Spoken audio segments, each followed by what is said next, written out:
Now, the Philippines' first ever team at the F1 in Schools World Finals, the Agilas, why am I saying Gilas? Agilas sped into the global spotlight in Saudi Arabia from November 23 to 26. Now, hailing from the British School Manila, the 6-student team didn't just race. They also created a sleek aerodynamic car showcasing their skills as well as the innovation and precision. Now, this competition wasn't just about crossing the finish line. The Agilas is determined to prove that Filipino talent can shine on the world stage. Live with us here in studio are members of the team, Neo Angelo Gatlabayan, the founder and managing director, Marcos Lao, design and innovation director, Gian Andre Angala, the brand manager, Tara Bahukhandi, the marketing and public relations strategist, and Sofia Margaret Gorospe, pitch design engineer. Guys, it's a beautiful day. Thank you very much for joining us. You are so many that you have displaced all of my partners here, and I cannot thank you enough.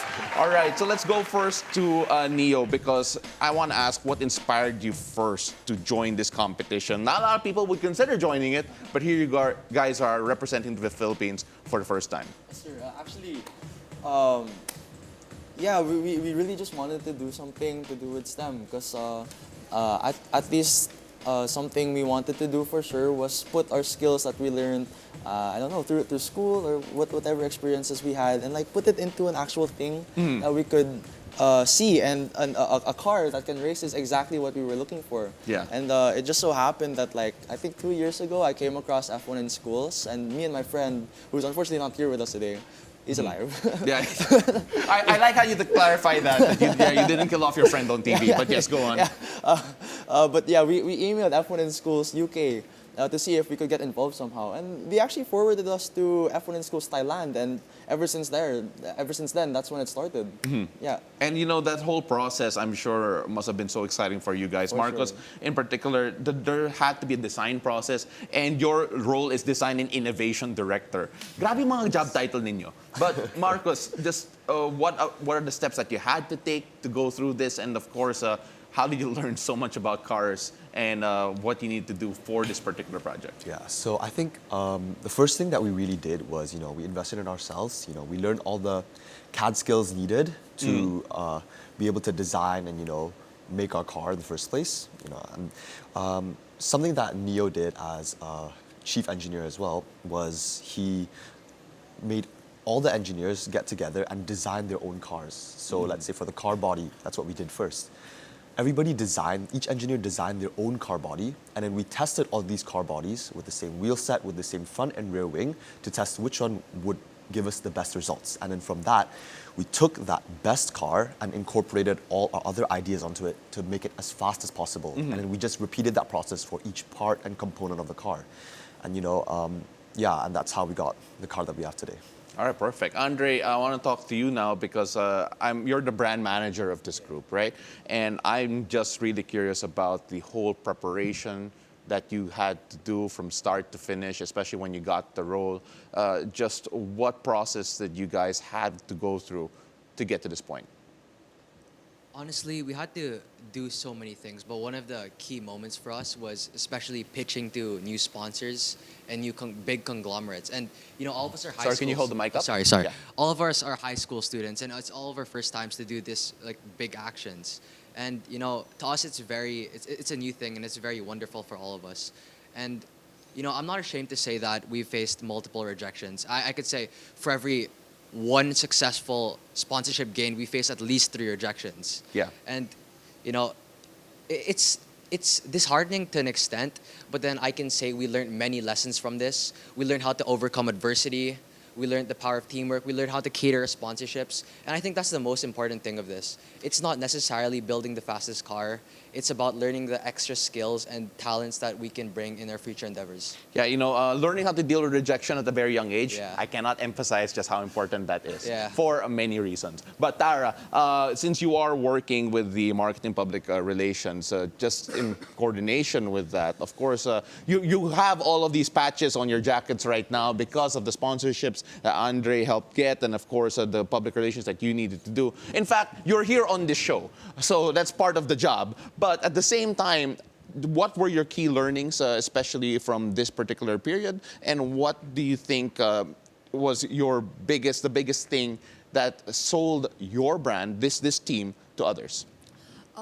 My key learnings personally as the marketing and public relations strategist, as Andre said, we really had to learn how to pitch ourselves to other sponsors. So that was my biggest learning, was how to create like a brand that people could like relate to and that people would enjoy. Yeah. So something that we really like to emphasize is that we are the first Philippine team ever. Yeah. We're showing what Filipinos can do in STEM in a global arena amongst 55 teams, and that's the main part of our brand, that we're representing Filipinos on the main stage. Our name is Agilas. We're more Filipino than you could ever be, and yeah, it's really important to us that we got that message through.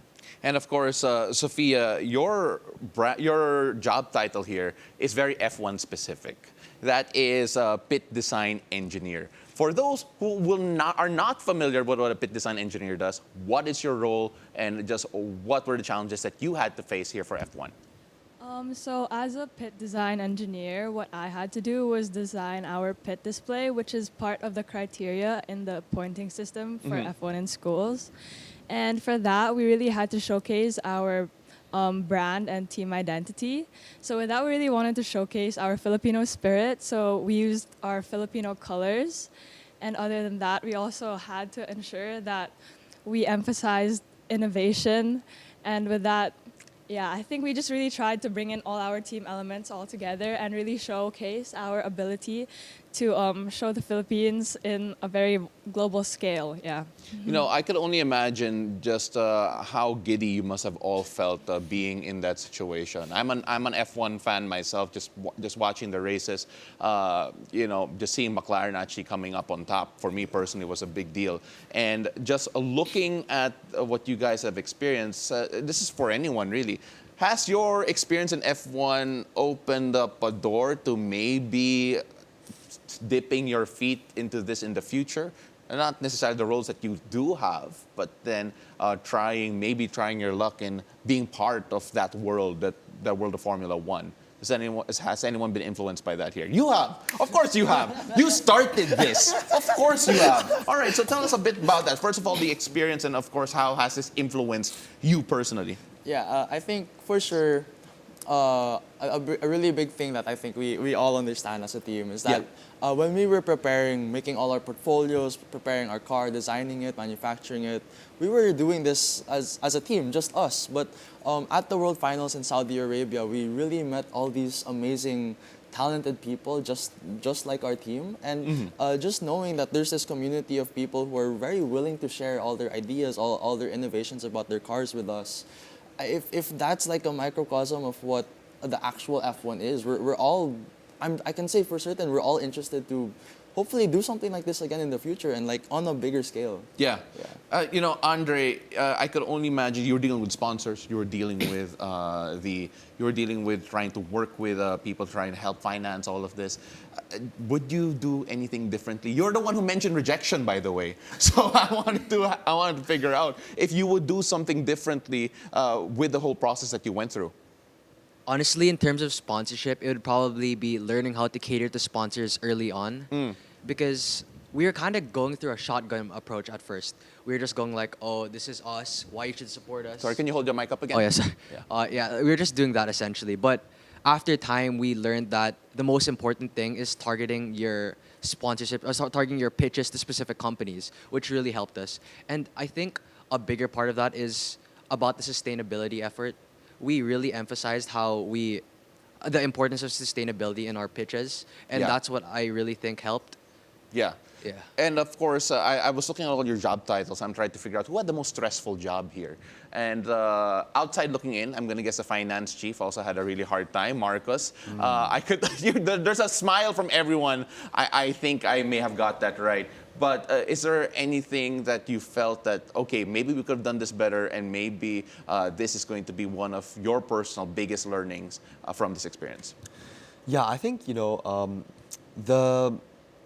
terms of finance, the biggest, I wouldn't say issue, but the biggest thing that happened was, creation of an account. Yeah. So, it's really important to make sure you set out all the ground rules for the account. So making sure you have guidelines that Yeah. the team always follows, like, because for us, we did it on a reimbursement basis. So Yeah. we would pay for the objects first. Like, Yeah. let's say we needed to buy new bearings for the car.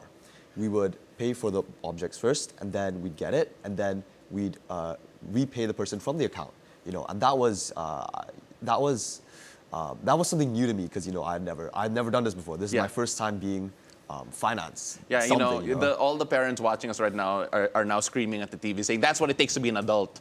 But of course, just for everyone here, I'm going to ask you all one at a time. If you have one specific moment from that experience that you could take away and always look back on, what moment would that be? So we're going to start off first from the back. Sofia, what was your key moment or your favorite moment from that experience?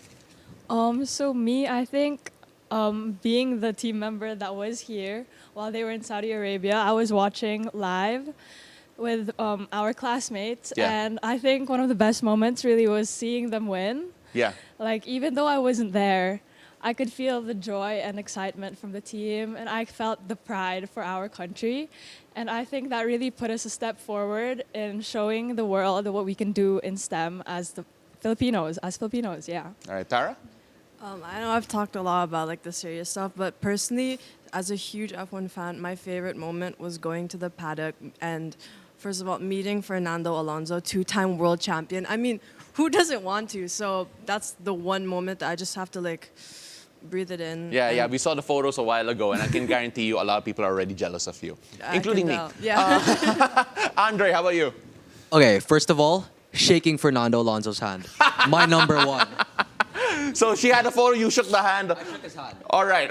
Okay, so But, like- Marcus, how about, sorry, Andre. Oh yeah, I but- was gonna continue. But like another moment that really stood out for me and I'll never forget is actually pressing the trigger on the release button of the system. That was super nerve-wracking for me, especially in my first race, because I just see a line of people just staring at me, waiting to press the trigger. Yeah. And it's super nerve-wracking. Yeah. Like, eventually after a few races, I adapted to it.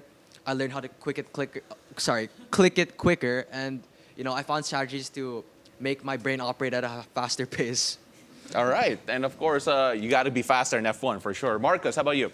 So for me, it was really visiting the paddock, getting to go into the Aston Martin garage. Because as like a STEM geek, it's really interesting. Seeing like we really saw like the secrets of the car. We saw every part of the car. We saw the underbody of the car. We saw the side pods. We really saw everything, and it really just fueled my passion into this industry even further. All right, Neo. Yeah, for me, it was really when we got to lift this trophy up. Yeah. Because putting like 1.5 years of just tireless work, spending basically the whole day after school, almost every day, Yeah. to finally see all that effort, all that labor, to see the fruit of all that labor, it really meant a lot to me, and I'm sure it also meant a lot to the team. So yeah, being able to hold this in front of our whole country and walking off that stage, it really felt good, because yeah, when I went off that stage, I cried, because it really felt that important to us. So let's let you lift that up first. Sure. Hold it up to the camera as I reintroduce all of you again. Ladies and gentlemen, this team Agilas, Neo Angelo Gatlabayan, the founder and managing director; Marcos Lau, design and innovation director, also dealing with finance; Gian Andre Angala, the brand manager; Tara Bahukhandi, the marketing and public relations strategist; and Sofia Margaret Gorospe, pit design engineer. Ladies and gentlemen, it's a beautiful day. Thank you very much for joining us here. Congratulations once again, and hopefully we see you more in the future, maybe in F1 yet again.